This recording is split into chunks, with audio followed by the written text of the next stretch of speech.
नमस्कार, स्वागत है आपका। मैं हूं संतोष कुमार पार्थ। आपको बता दें कि बुधवार को 73वां गणतंत्र दिवस मनाया जाएगा पूरे भारतवर्ष में। वैसे में पहले का और अब का क्या माहौल है हमारे देश के प्रति, आज़ादी के प्रति, जानेंगे। ज्ञानेंद्र जी हैं इनके पास। आपको मैं बताना चाहता हूं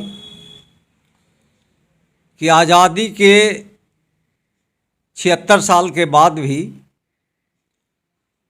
अपने देश में गणतंत्र को हम लोग जनता तक असली रूप में नहीं पहुंचा सके हैं। गणतंत्र का जो मकसद है भारत के नागरिकों में अभी तक अच्छे ढंग से नहीं पहुंच पाई है। इसके लिए हम लोगों ने एक तरीके से उसको समझाने, गणतंत्र का महत्व को समझने और आगे गणतंत्र को लागू करने, गणतंत्र का जो असली स्वरूप है इसको समाज के निचले स्तर तक गणतंत्र के अधिकारों को, कर्तव्यों को पूर्ण रूपेण लागू करने के लिए हम लोग गणतंत्र दिवस मनाते हैं। इस गणतंत्र को मनाते हुए जो पहले गणतंत्र दिवस के अवसर पर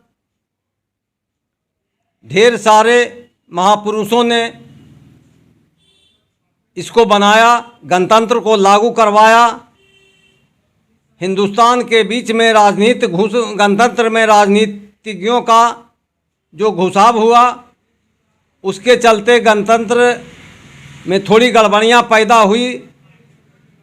उस गणतंत्र को हम लोग संभालने में इसके लिए आगे बढ़ रहे हैं। गणतंत्र का असली रूप को जन जन तक पहुंचाने के लिए हम लोग आगे बढ़े हैं।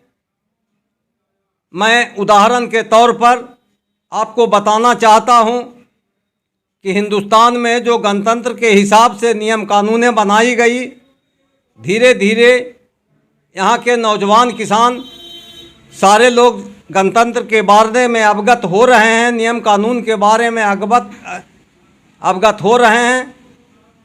इस रास्ते पर चलने के बाद आज कम से कम इतना हुआ है कि देश के किसान गणतंत्र के हिसाब से जागा है।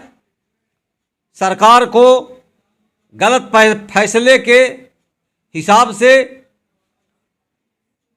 गणतंत्र को देखते हुए, उसकी रक्षा करते हुए विरोध करने का हिम्मत जुटाया है, जिसका ताज़ा उदाहरण है यहाँ के किसानों ने सरकार पर इतना गणतंत्र के हिसाब से दबाव डाला बरसों तक कि सरकार को नियम कानून भी बदलने पड़ रहे हैं। गणतंत्र का असली स्वरूप यही है, इसकी रक्षा के लिए हम लोग तत्पर हैं।